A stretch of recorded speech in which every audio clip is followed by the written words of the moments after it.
Well, I am so excited to invite, oh my gosh, this amazing goddess woman, mother, wife, an incredible woman. I found you on Instagram and you are just so amazing, so incredible. Like every day I watch your reels and I'm a part of your membership and I can't wait for your book to come out. And like every day I get information on mothering, So I am so grateful. And actually yesterday I was watching one of your reels and the kids, it was really sweet. They're like, what are you watching? I was like, oh, she's amazing. And not to mention how entertaining all your reels are, but the kids are really like, Mom, you're such a good mom. You don't need to learn more stuff. And I'm like, I do. Huh? I know, but how sweet. What a testament. I mean, our children there is so much grace from children to parents. Oh. Their love for us is incredibly generous, right? And we make mistakes and that's okay. But man, how sweet. And thank you for that sweet introduction. I was trying to take it in. It's like, oh, that felt nice. From the heart. And I could just tell you're in your soul purpose work and you are on a mission to help people so I would love to just start off. Actually, I'd love to hear, and I know we'd all love to hear about your journey into this work. Yes, absolutely. And then we'll get into all the good stuff, all the other good stuff. I need to get good at my shtick on how I summarize 41 years. But I would say I was born into a family of trauma. There is generational trauma. If you were to draw a picture of my family tree, the ornaments are mental illness, domestic violence, and addiction. And when my mom had children, she was really determined to protect us from some of that trauma and, whatever we want to call all of the rest of it. I guess it's all trauma to protect us from some of that. And so she did the very best she could. And when I was around 9 years old, she tried to kind of turn the ship around. So my first 9 years were fairly traumatic because my mom wasn't okay. My dad wasn't okay. And so there wasn't a stability in my home at that point, but she recognized that she didn't want to keep going in that direction. She went and got help. She checks herself into a psychiatric hospital, actually. She was like, I'm depressed. This is not working. I need help. And it's this incredible pivot moment in my life, in her life, in all of our lives, where we went from kind of survival mode, reactionary mode, despair mode into there are helpers in the world that we can lean on. Mm-hmm. And she was leaning on them and teaching us that we could lean on them. And that was the beginning of my life starting to stabilize. And I love sharing that because I think I want a lot of people to know that just because there were early years in your parenting or in your relationship or in your life that were off kilter, it doesn't mean you can't turn the ship around. You can always sometimes it takes a while, right? It depends on how big the ship is. But at that juncture, there was the beginnings, kind of the roots for my life to build more security. And so then as I got into my early 20s, it was not shameful for me to go and seek therapy and ask for help and support. And my nervous system was still loaded with a lot of that trauma. And so I started doing some work on myself. And it was in that process that I began to discover all of the research around attachment. And it was so healing for me personally.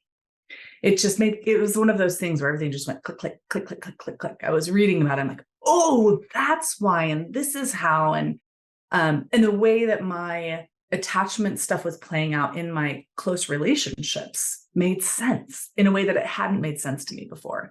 And so through that journey, I decided that I wanted to be able to help other people. And so I went and got my master's, and that deepened kind of my commitment to that. And at this time, it was 2006, 2005, 2006, somewhere in there.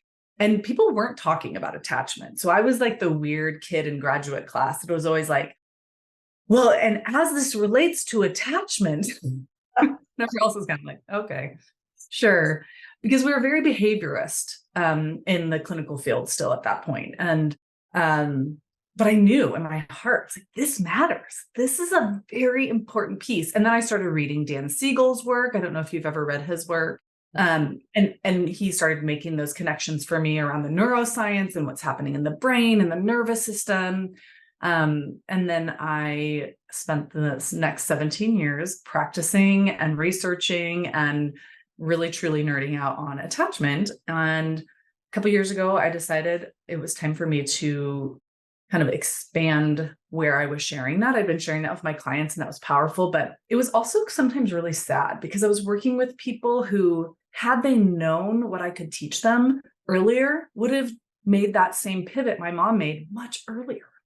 And they just didn't have the information, right? So I thought, well, man, I want people to be able to know this before they're in crisis and having to go into family therapy, right? Before their child has developed an eating disorder in response to their control-based parenting. Like, well, I want people. So I started talking and running my mouth on the internet. And honestly, it's been so life-giving for me. It's felt so good because it's a message I believe in, not just, on a whim, but there's solid data. And I have my own, anecdotal clinical data that I've been watching for years and years and years. And anyway, so that's kind of how it's happened. And now I know. Myself. I saw you share so openly as well, whether it's, your husband or your children, and like, you're so open and you're like, this works. So here we go, so thank you for this amazing lucky children, blessed children, and all of us that get to hear your wisdom. Well, thank you. And one of my favorite things to share about all of the research is that it isn't about being perfect and never getting snappy and never having that moment. And, I hope my children never think, oh my gosh, we're so lucky she was our mom. I hope they think, yeah, my mom really loved us, right? Like that she loved us and she was human. And, man, she really did not like it when we brought our drinks down into the living room. That was a real trigger for her, or whatever, that they get to have their own kind of perspective on what it was like to be parented by me. And that it's okay that there are arenas where being parented by me didn't feel fabulous. And that's okay. We're growing too. Absolutely. Grown ups down, Well, I would love to get stuck in, because I know it's, as you were saying, when you first got into the world of therapy, it wasn't really spoken of, and now it is more so. But I still think there's a lot of people that would really, really benefit for you. First of all, just breaking down the different styles of attachment, Yes, I'd love to. Yeah, let's start. So I'll get really nerdy at first, and this is for my nerdiest nerds, but there are 2 bodies of research on attachment. And so that's why it gets a little confusing sometimes, where it's like, wait, which style, or is it a pattern, or how do we understand this? And that's because the social psychologists started doing some research. They were inspired by one of the original developmental psychologists, Mary Main, and they started doing some of their own research. I am very loyal to the developmental psychologists. That's kind of the body of research that makes the most sense to me, that has the most longitudinal data. So I'm just saying that to say, as I talk, you may think, oh, I heard a different term about that. Is that what she's saying? And I'll try and link those 2. But here's the basic idea. We are all born entirely helpless. Right? So there is no story in the history of humanity where an infant is born, crawls out, eats some pine cones, and survives. It is impossible for us as human beings to survive without caregiving. Right? So this vulnerability to our species is also one of the things that gives us the advantage of developing over a longer period of time. Right? So the theory is like our brains are more complex as a result of this. Even though we come out of the uterus, at around 9 months of gestation, sometimes earlier, sometimes a little later, the brain is still developing all the way until around age 3 in terms of dependency. So there could be a 3-year-old that survived in the woods for a period of time. That's possible. I don't know that I know any story like that, and it sounds terrible. You have to hear that story. But in terms of, being able to walk and communicate and rationalize to some degree, 0 to 3. I just thought of one, Jungle Book. Oh, there you go. Mowgli. Totally. Mowgli. Yeah. So, this vulnerability demands that we have an instinct to create closeness between a caregiver and a child. And so we call this the attachment drive. Similar to a hunger drive or a thirst drive, it is an instinct in all human infants to find proximity to their caregiver in order to feel regulated and safe. And that same instinct is hardwired into generally the mother. It is also wired into fathers depending on the social situation, but definitely the person who's birthing is given chemicals and instincts that you want to keep your baby close to keep them safe, right? And then it does this entirely other amazing thing, which is we have this bond together, right? And that bond co-regulates us. Now, it also dysregulates us, right? So when our child is crying and upset and they aren't soothed easily, we are going to get dysregulated. And this whole dance between dysregulation and regulation is the attachment drive to go back to each other, to try to help each other, to co-regulate into calmness and safety.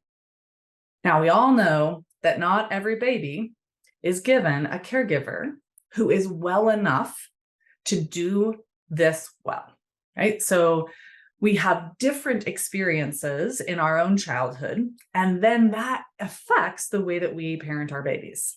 So if I am a baby and my caregiver is not able to respond to me in a certain way, I adapt. And in that adaptation, then I pass that adaptation down to my children, unless I've done the work to reflect on it, which is why this is such powerful research.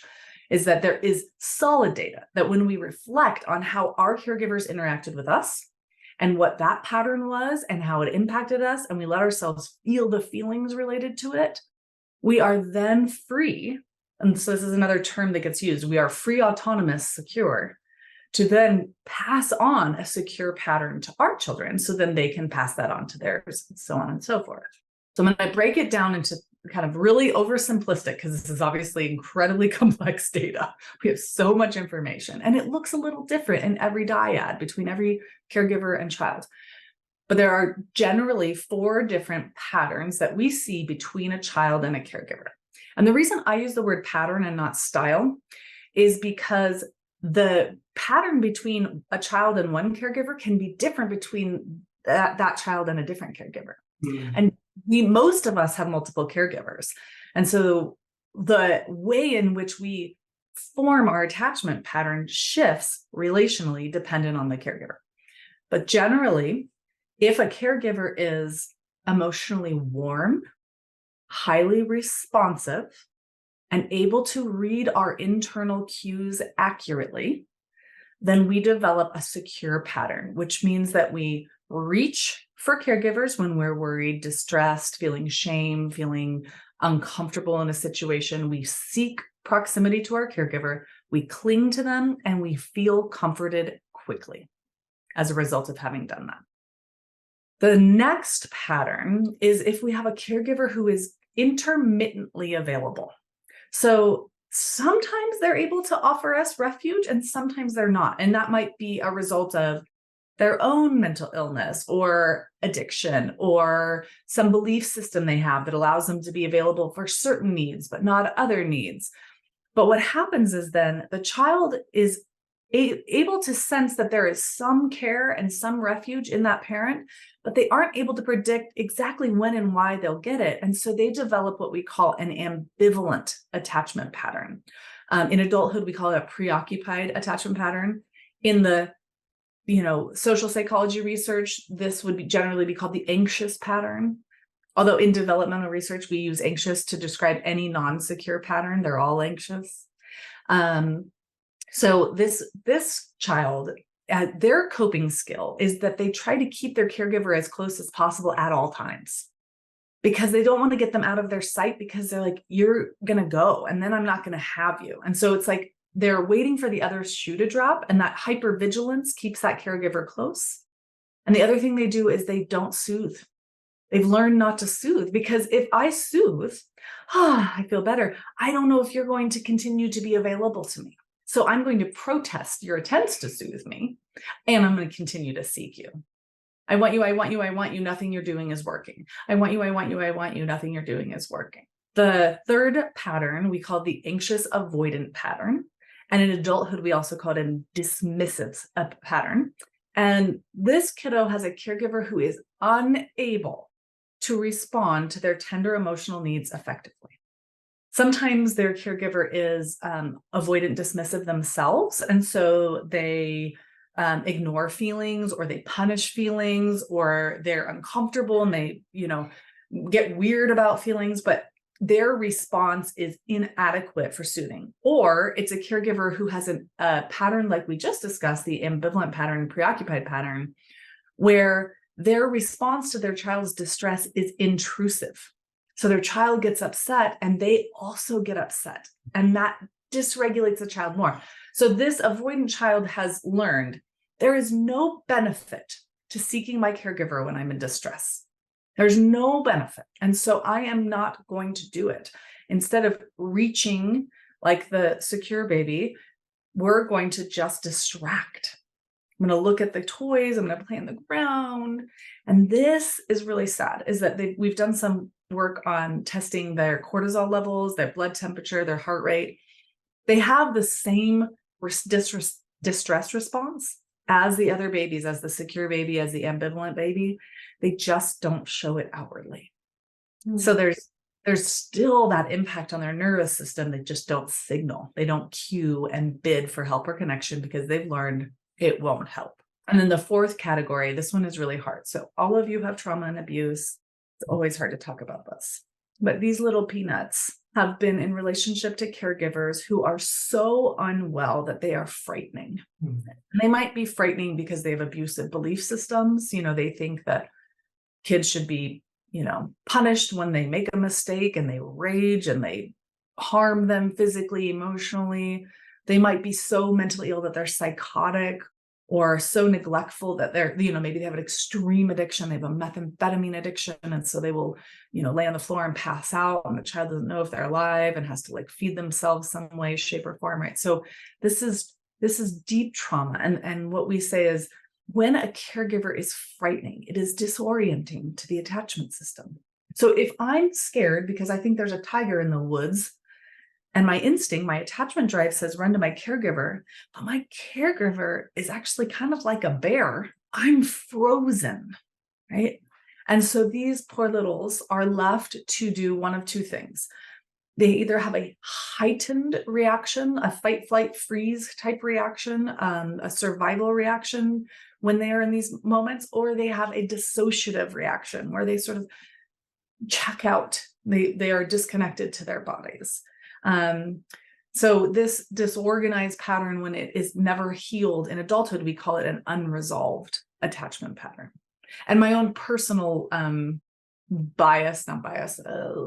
theory on this is that is the core of all personality disorders, is that there is an unresolved attachment experience, that their trauma has been woven into their sense of self and their sense of relationships because there was no regulating caregiver or no safe place to go. Mm-hmm. So that's how it plays out in childhood. That was a lot to learn. There's a lot. And, I don't think any of us have got to this point in our lives without experiencing some kind of trauma, or yes, not the attachment that we would have always hoped, So that's why this work is so powerful. Your work is so powerful, The statistic is that 50% of people globally have a secure experience. Wow. Not interesting? Wow. But what I would say to that is, even if you have a secure attachment experience, that doesn't mean your life is trauma-free, right? You live in the world.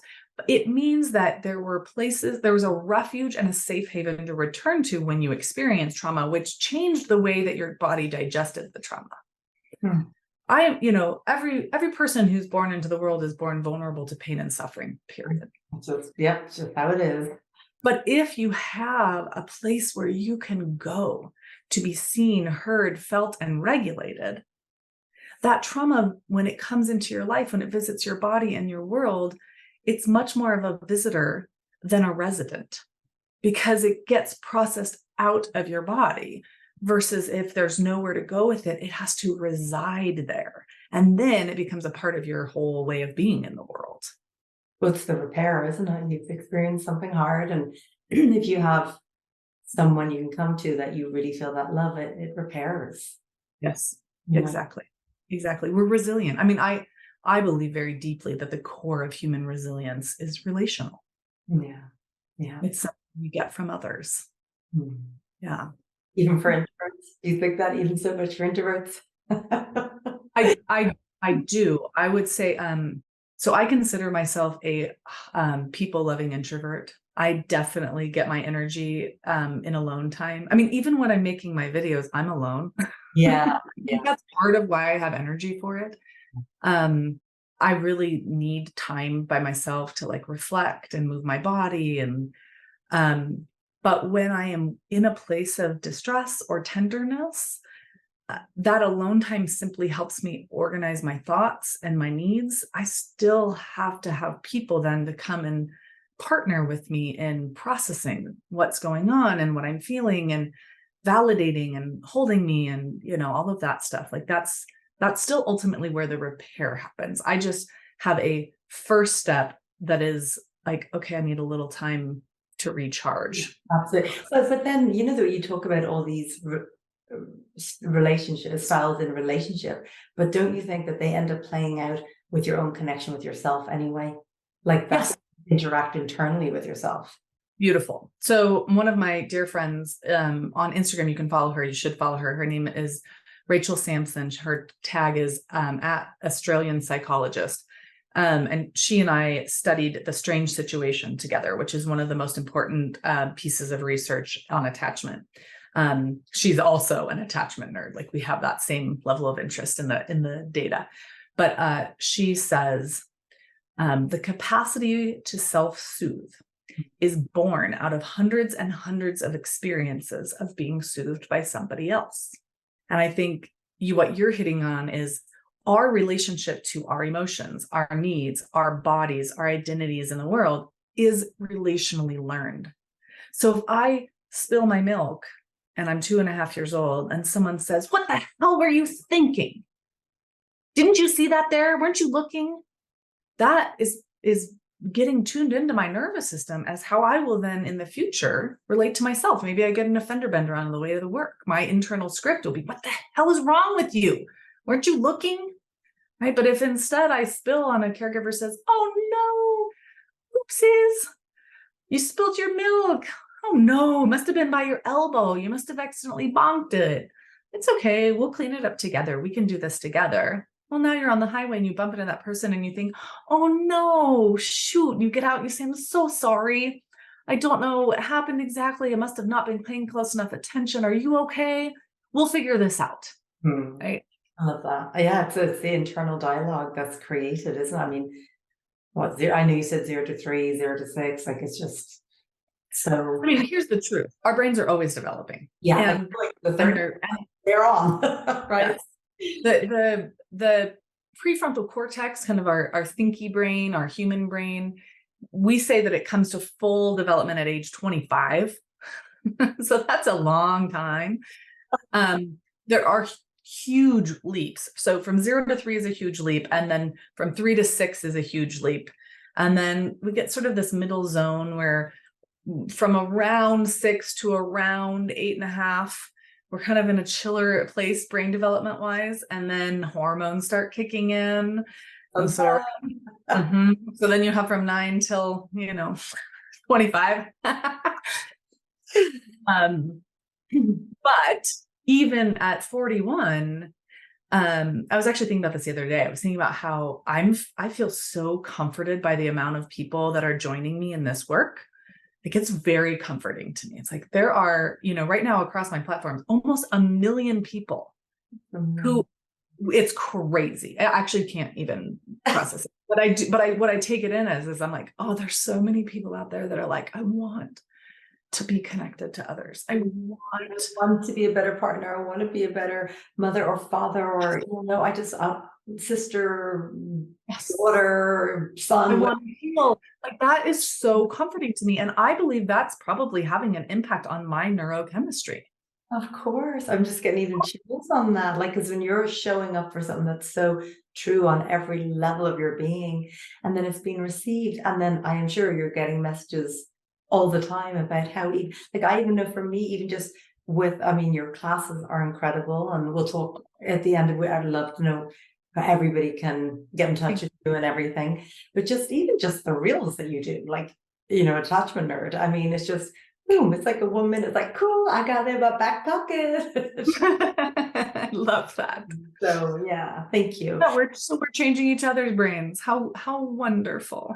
No, amazing. And I feel like more and more people are wanting to rise up and they want to heal and they want to have tools and they want to understand, okay, why am I keep reacting that same way? So, okay, so what I'd love to, our next step is, thank you so much for explaining all the different styles. And I know, we're like, oh, yeah, yep, yep. And a little bit even out of all of them. Do you know what I mean? Absolutely. And that's one of the things I really love to highlight. And I write about this in my book, is that we are not a box, right? And our lives are incredibly complex. And depending on all of the various experiences we've had, you may find yourself relating to all four categories. That is possible. In fact, I would say that is probable for most people, that there's a little bit of something here and there. And it depends on what relationship you're evaluating and thinking about. And so, so everyone's probably listened and thought, okay, I mean, in childhood, you do end up with a dominant pattern because we tend to have a dominant caregiver. So there tends to be one person you spend the most of your time with. So that is probably the person who had the greatest influence over your attachment. And there's likely from that a consistent pattern that came from that. That makes sense. Yeah, absolutely. Yeah. But as you go into adulthood, yeah, so many relationships that you've had, so many. And then, like, as one attachment style comes together with another attachment style in a relationship, So, okay, so let's just say all our listeners, are maybe, relating to one style or another, or bits from all of them. Okay, so what is the next step? Because this is in all our relationships. And I know with my kids, like every day I want to show up my best self for them and for me, let's be really clear on that. Like, absolutely. For them, so it's always like wanting more tools and wanting a more depth understanding of how I can heal and evolve as a person and as a mother. And so what's the next step? If somebody's like, I feel like that's my style, or that's how I was raised, and I feel that's happening now, what do I do there? So this is really fabulous that we have data on this, but we have data that if you are listening to this and you're thinking, you know what, I'm really secure. I was secure as a child. I've remained secure. I feel confident in that. That's so wonderful. I love that. Yay. That's take rest in that. If, however, you feel like, there's some real insecurities still, like from my childhood, and let me just say this, how it kind of translates into adulthood. But so if you grow up, so for instance, I had an ambivalent experience because my mom really wanted to be available and she worked very hard to be. And so she could occasionally be there for me. And then her depression would set in, her PTSD would set in, my dad would come home drunk, right? There's all sorts of elements that would play out, and then she would not be stable anymore. She would not be okay. So my attachment pattern with her was ambivalent and preoccupied. And with my dad, it was more avoidant because my dad just wasn't able to be that for me. So I kind of have a little bit of both inside of me. So as I got into adulthood, I tended to be drawn towards people who were very, on the outside, seemed very stable, but maybe were a little more avoidant. But because it was like, my system was like, maybe that will be like a calm, peaceful place for me. But no matter who I was with, whether they were secure or avoidant or ambivalent themselves, my attachment system really got preoccupied. So whenever I was with someone, there was this deep sense that they were going to leave me, even though there was no real data of that, right, on the outside. So, and that kind of preoccupation played out. Had I not had the opportunity to heal that before I had children, which I am extremely privileged in that way. I had 10 years of therapy before I had children and my own clinical career and a mother who was doing her own work and helping me process some of the things I'd gone through, and really glorious people in my life. Like there were so many people that were a part of that for me. But let's pretend I hadn't had that opportunity. I would have related to my children in a more enmeshed way. So if they were sad, it would have activated me and made me worried. And then I would have been preoccupied with how they were doing and what they were doing. And that would have made it hard for them to feel soothed in my presence, right? So the step from A to B is reflecting on your own attachment patterns and really truly doing the work to understand how they impacted you. And that involves for everybody a different amount of time, a different amount of work, a different amount of pain, a different, it's like, it all depends on what happened. But there has to be more than just intellectual reflection. There has to be a processing. So I like to tell my clients this to help people feel more comfortable with how much sorrow they feel. When I was in my own therapy, I hit a point where I was processing being pretty little, and I cried so hard, I literally vomited in my therapist's trash can. Eli. I needed to, like that. There was an immense amount of panic and sorrow and trauma in my body that like needed to come out. Yeah. And was it a somatic processing as well that you're doing then? Like, because you're talking more than just the mental, yeah. I did. It was not what my therapist, it wasn't like my therapist was trained in somatic processing, but that is absolutely what was happening. I think I have a high capacity for entering feeling. Yeah. And so I was doing that naturally with her, and she was a safe, lovely, nurturing person. And so that was possible for me to do with her. She was really pretty psychodynamic in her approach, but it was like we were getting there, and I had this I was visualizing kind of this space, and the feeling was there, and I allowed the feeling to move through my body. And it wasn't just that one time. I mean, I was doing that over years. I was coming in, I was crying, I was processing, I was telling stories. But my body over time in that experience of therapy and with friends too, I was raised, I have a group of girlfriends that I say we raised each other. We met in our early 20s, and we labored together to tell our stories, to feel our pain. We showed up for each other. Like I got those sisters too. They're the best. As we've aged, we call ourselves the still got it girls. Whether or not we do, I don't know, but yeah. But I love the fact that you were saying as well that that sounded really painful, but that you vomited. It was just like, no, I don't want to be in here anymore. Like you got it out of your body. Yeah.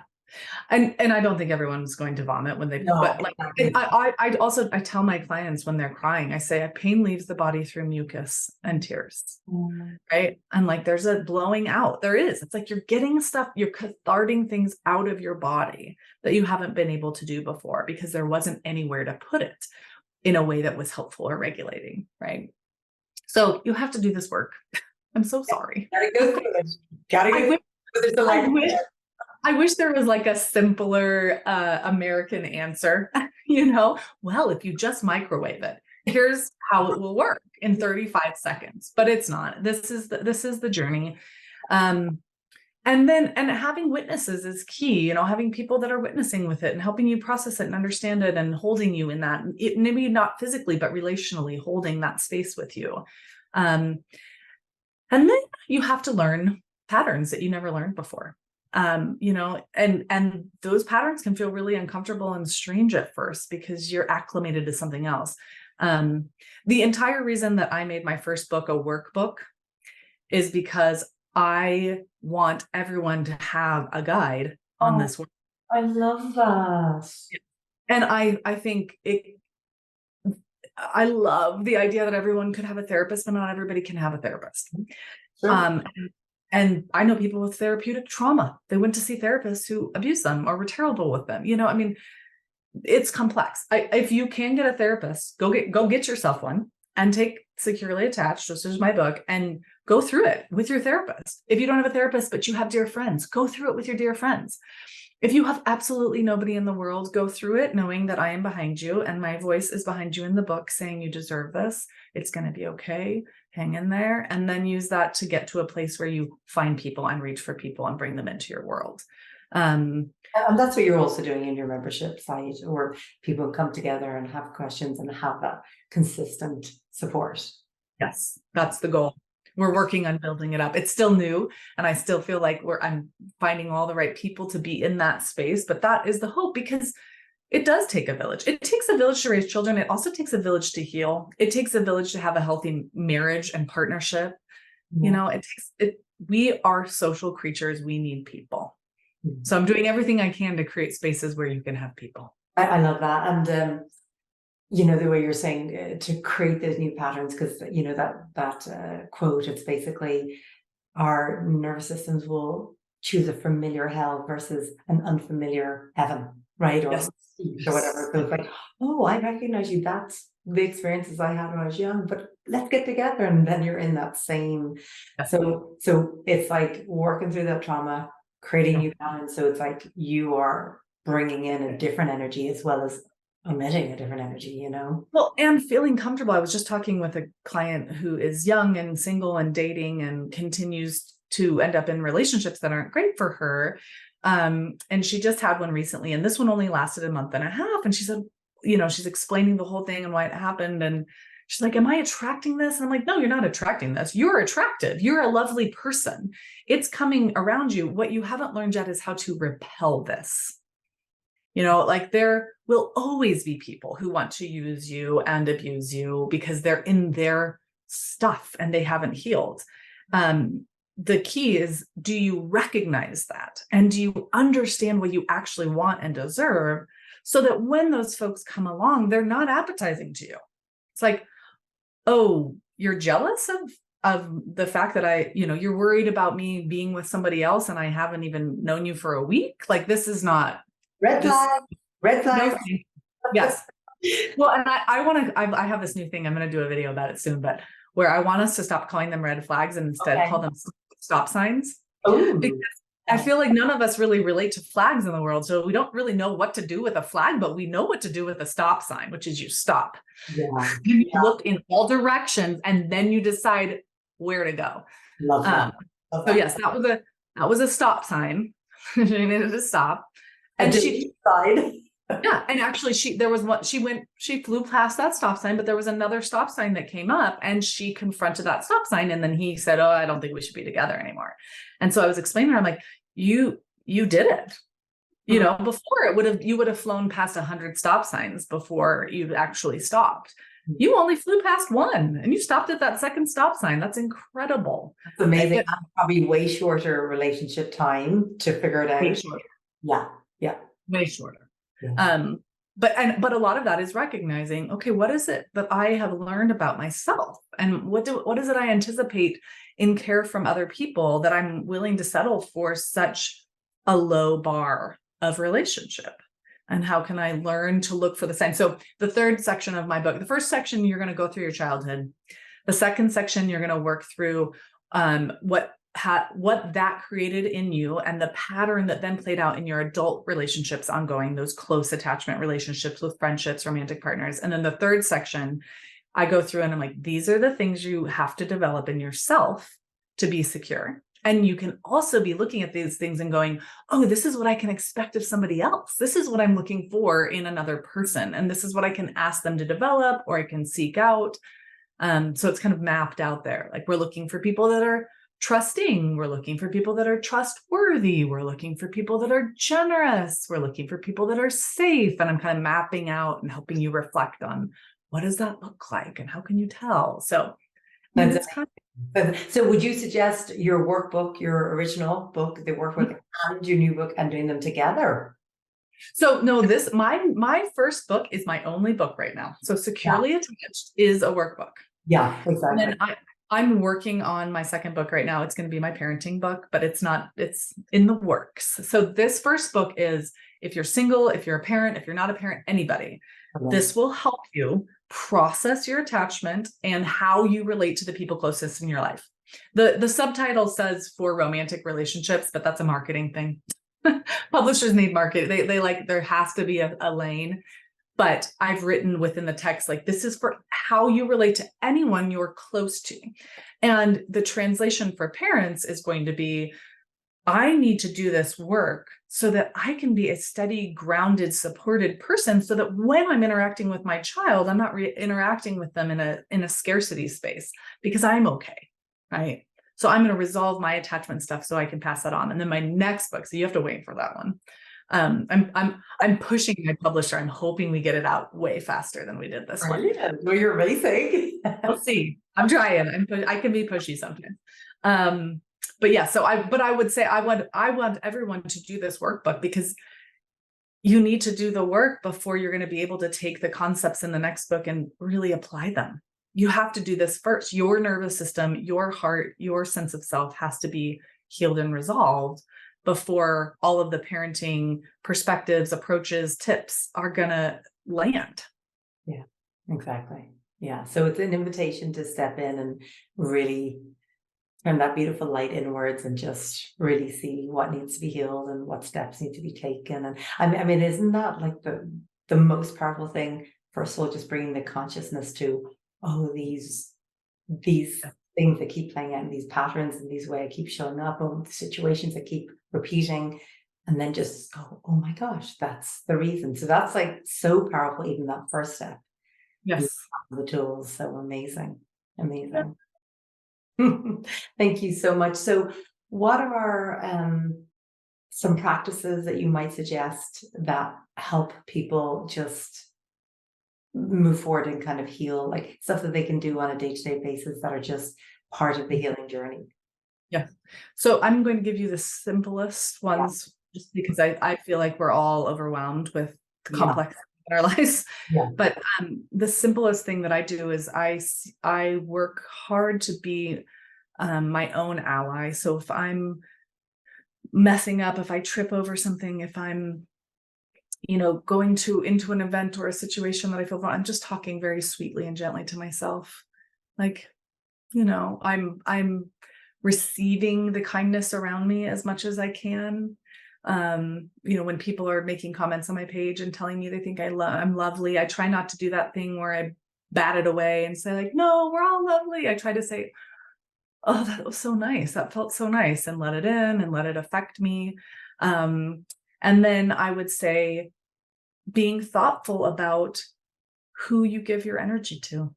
Who are you surrounding yourself with? And, if the people in your life are sucking energy out of you, thinking through, how can I engineer my time with them in such a way that they suck less energy out of me? Well, maybe we don't talk about certain subjects, or maybe I make sure I have something planned right after I do X, Y, or Z so that I can't accidentally get sucked in for hours at a time with this person, or maybe they don't need to be in my life. But so being thoughtful about the negative kind of energy suckers in your life and limiting them, and then being thoughtful about the positive, loving, generous people in your life and making sure that there is time with them, that you're absorbing that positive energy and giving it back to them as well. I love that. Thank you for sharing so much of your wisdom and knowledge here with us today. And I would love, can you just share with us, like, well, first of all, your social media, website, just everything, how All we. the things. Yes. Okay. So all the goodies. I have so many goodies. You can find me on the internet, on the World Wide Web at www.attachmentnerd.com. And there you can access my courses, my classes, my membership, where you get access to all of the things. And if you happen to have, time and you're near Colorado in November, I'm doing an in-person workshop November 3rd through the 5th called the Secure Parent Retreat, where I'm going to help people work through all of this and think through how they can be giving their children what they didn't have. And then if you go to social media, TikTok, Facebook, Instagram, YouTube, my handle is @attachmentnerd. So you can follow me there and get lots of free tidbits. And then if you want to order my book, it's called Securely Attached: Transform Your Attachment Patterns into Loving, Lasting Romantic Relationships. And you can find that pretty much anywhere that books are sold, but there is a link directly on my Instagram profile, on my TikTok profile. So you can click on that and order directly from there, or head to Amazon. It is being sold internationally, and we have an ebook. So if you would rather buy the ebook and just have a little journal that you use instead of writing in the hard copy, you can do that, because I've heard some of the international shipping can be expensive. So that option is there for everybody too. We'll have all of that in the show notes, so it'll be right there to click on. Thank you for being here today and just sharing. So lovely. You have such a lovely presence. Oh, thank you. I just felt very connected to you. So thank you for taking this time. You for being here. So grateful. Thank you.